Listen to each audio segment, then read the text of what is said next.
Now, the Obama administration and John Kerry are coming out and saying, well, if we don't do anything, we're going to lose our credibility in the world. I would argue that we've already lost our credibility with all the unilateral, military action that we've had been taking for the last decade, even longer, and getting into all these different wars in the Middle East and all the stuff that the CIA had been doing, supplying, like you said, the Mujahideen back in Afghanistan during the Soviet era. I believe that we have lost a lot of that credibility. Have we lost our credibility? I would agree. I think we've lost our credibility, definitely on a world stage. But there's more to it than just a matter of a small amount of credibility that we lost. It's that we can't gain it back if we do this action, if we perform this action unilaterally, whether right or wrong. Let's drop the small morals out of it and go, even if it is right or wrong, we can't get our credibility back if we act unilaterally. But and also, the morality, I find it abhorrent that chemical weapons were used, and I'm saying allegedly by the quote regime unquote, because we don't know that he was the one who used them. We can't prove that yet, because we haven't seen the evidence. But I'm not saying that the evidence isn't there. I'm just saying that we as citizens haven't been presented with that evidence. So therefore, neither has the world stage. So why would they trust us in that regard? And the other more important point is, if you want to talk about morality, what you're saying is that if we can't solve this through the UN and we can't solve it peacefully, that there is nothing that can be solved peacefully about this, and that is the wrong approach on the most basic moral level.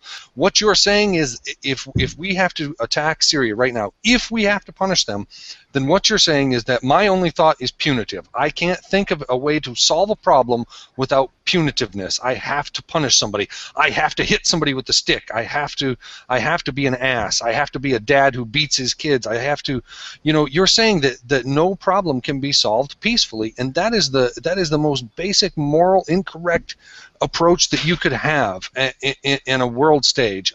And I think the American people have caught on to this, and they're thinking, wait, well, why should we bomb Syria for bombing Syrians? It doesn't make any sense. It's a punitive action. What is it going to do? Is it going to stop the Assad regime from attacking his own people? No, of course not. It's just going to cause even more people to die, and then it's going to also create an unstable environment after. Say the Assad regime does fall, right? Then you've got all these rebel groups that don't always get along, right? And they're allied for now, but once the Assad regime is gone, you're going to see a multi-pronged civil war that, guess what? America is going to be caught right in the middle of it. Yeah, you're going to see the Sunnis try and wipe out the Alawites, because Bashar al-Assad, his government is protecting all the minorities, so all the minorities are with him, because if there's no more Assad government, the rebels are just going to come in and slaughter everybody. And this is why this is such a disaster for America to get into. We're like, America has got like the shit touch, okay? Everything that we touch militarily when it comes to foreign relations, it falls to shit. And we've seen it so many times because we're getting involved into these very complex sectarian, civil wars between disparate factions, and we always get left holding the shit bag. Because of we come in there, we fuck it up, we think, good job, America, all right, freedom, and then we somehow get surprised and seem blindsided when not only are minorities killed in those countries, like you were saying with the Alawites, but also more smaller civil wars pop up, and then not only that, but then you have our own troops getting caught in the middle of these smaller civil wars, and now more of our troops are getting blown up. And it's just, it's a disaster all around. How many people are starving in the U.S.? How many people are homeless in the U.S.? How many people are being downtrodden in the U.S. for economic reasons? How many billions of dollars are these wars costing?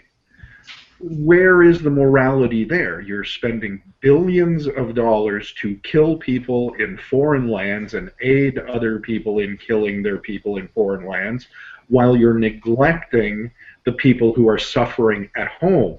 So where is the morality there? And there's the other facet of it is, Where's this money going to come from? I have an answer to that. Ask where this money is going to come from. A deeper sense of that morality too is that using gas in warfare is abhorrent, but so is dropping freaking depleted uranium shells on people. I mean, that's chemical warfare, and I don't know the exact science of it because I've seen reports on both sides of it, but it's very coincidental, the increase in birth defects in Iraq and everything from all the depleted uranium all over the place. Yeah. Depleted uranium isn't listed as a chemical weapon. Yeah, so therefore you can't make the argument that it's a chemical weapon. It's not listed as a chemical weapon, but do you know what we use on single people, and that is in a gas chamber, to kill somebody in a gas chamber for our death penalty that we're so proud of here in America. Yeah, we're willing to kill. Now, it's okay when you use gas on one person, as long as 12 people say it's okay. If there's 12 people that say it's okay, then you're allowed to use gas on your own citizens. But how about tear gas? Is that not chemical weapon? I'm sorry, get sick of buying it, but is that not a chemical? Pepper spray is a chemical weapon. Come on. Yeah, I mean, warfare is warfare, and while I find certain parts of it to be more abhorrent than others, and we talk about weapons of mass destruction, I start to think that there are just a lot of talking points. It's still war is war is war. I'm 41 years old. For 9 years of my life, I have not seen war and conflict, and that is it. Wow. So that's that's our country. We don't have a defense budget. We have an offense budget. We have almost 900 bases in 130 some countries.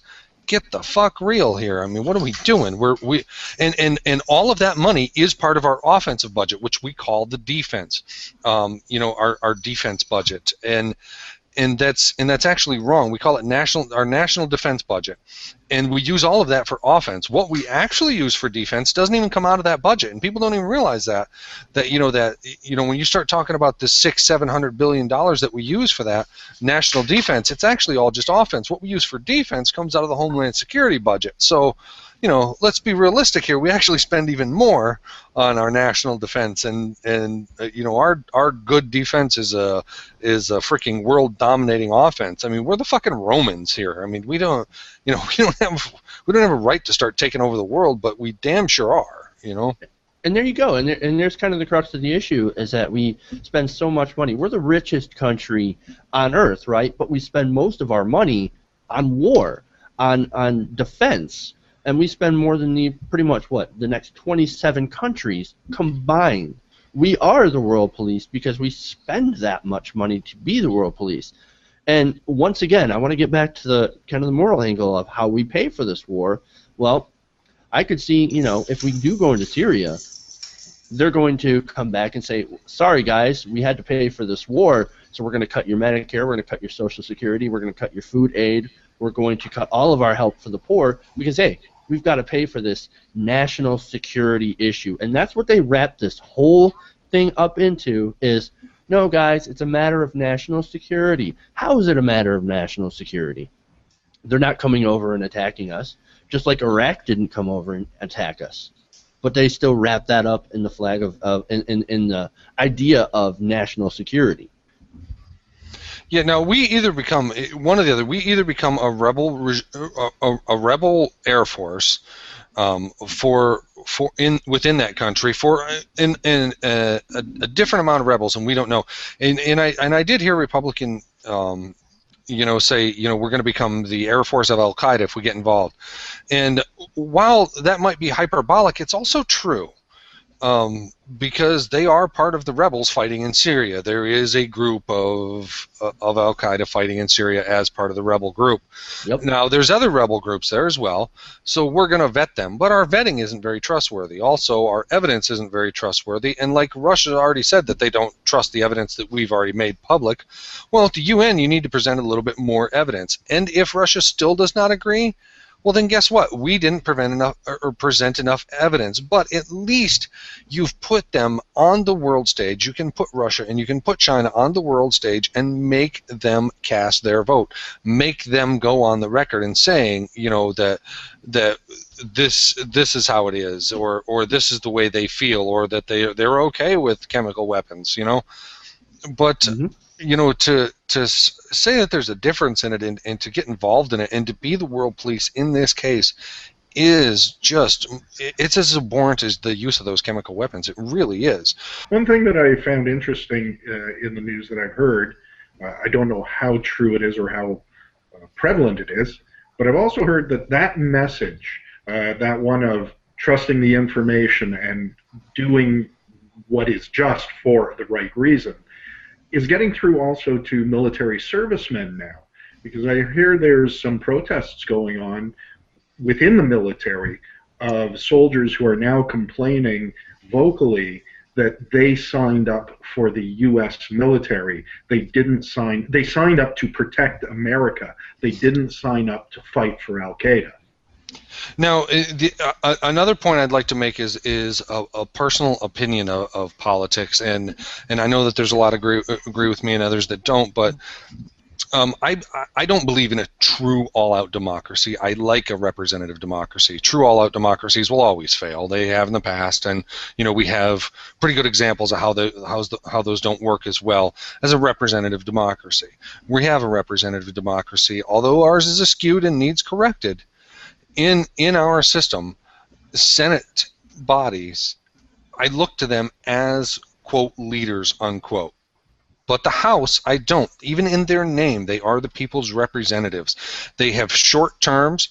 They're not in there for long terms. The senators go in there for long terms. They're the thinkers, the decision makers, the long debaters, and they have their right to make their choices. And then, to counterbalance that, the people then get their representative democracy, where most of the time they can ignore things that are happening in the politics because they've elected representatives to fill those roles.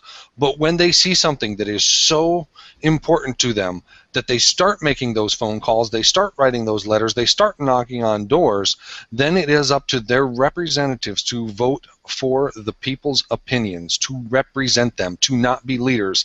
And I don't expect anybody in the House of Representatives to be a leader in this. I expect them to represent the people of this country and the huge majority of the people who do not want this to happen. And whether that'll happen or not will be, you know, a real, well, it won't be an eye-opener. It'll just be interesting, I guess, more than anything. But, you know, it really should, you know, respond that way, you know, and I really don't think this should get through the House, you know, not for the correct reasons, because there's going to be people who don't approve it just because it's Obama, which is for all the wrong reasons instead of, you know, the real issue. But, you know, yeah, that's just an example of partisanship right there. Right. You know who would agree with you, Kevin? You know who would agree, and this goes back to what you sort of topped the segment off with there too, about contacting your representatives and calling them and mailing them. You know who would agree with you on that? John Kerry. John Kerry, 1971, addressing Congress as a Vietnam War protester. And trying to dissuade action in Vietnam. And that was his premise there. He was a leader of an activist group which encouraged going to the government and telling them not to do this. So that's why I say, of anybody, John Kerry would agree with you, Kevin.